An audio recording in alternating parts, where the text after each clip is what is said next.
There could be a danger lurking in the bay when you jump in for a swim, but it's not something you can see. It's a bacteria called vibrio, and it is showing up in the waters of the Chesapeake.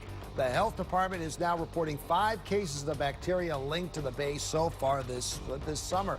And we're putting this health risk in focus tonight with Dr. Charles Hale, who is the chief of the Division of Infectious Disease at GBMC. You've seen a lot in your lifetime. They call this the flesh-eating bacteria? It's one of them, yes, right. How bad is this thing? It can be associated with loss of limb or loss of life. It can be very bad. And you said it's been around for a while? It's been around quite a while. It's found in the bay. It's found in the Gulf as well.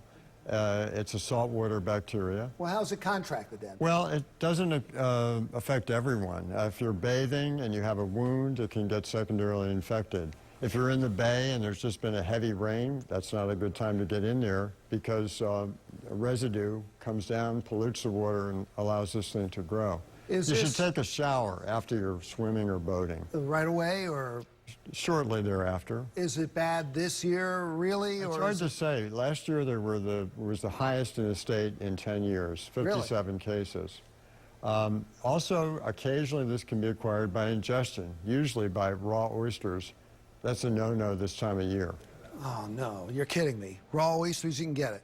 Absolutely, you can. How can it be treated, doctor? Well, individuals who have liver disease or who are heavy users of alcohol are at most risk or immunocompromised. So it can be treated with antibiotics, but it can be a flesh-eating bacteria. So antibiotics only do so much, and surgical debridement or cutting of tissue is often necessary. Let's get back to the oysters. What should we be wary about eating oysters? Well, you can eat oysters if they're cooked. But you wouldn't eat them raw? I've never have and never will. Well, you're scaring me now. Is this deadly? It can be deadly, yes. People die of this.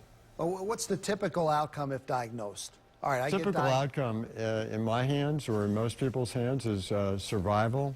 A good experience with probably minimal debridement or loss of tissue. It can go the whole gamut for limb-to-limb amputation or death.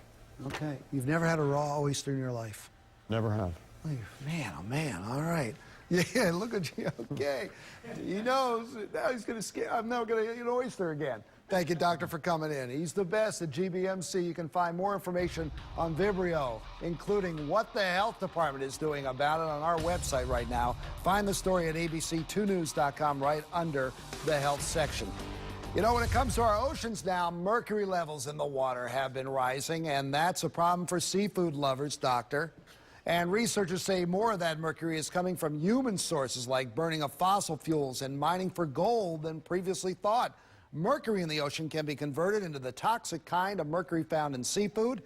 And when pregnant women, nursing mothers, and young children eat too much seafood tainted with the mercury, there's an increased risk of the nervous system, problems in the developing child.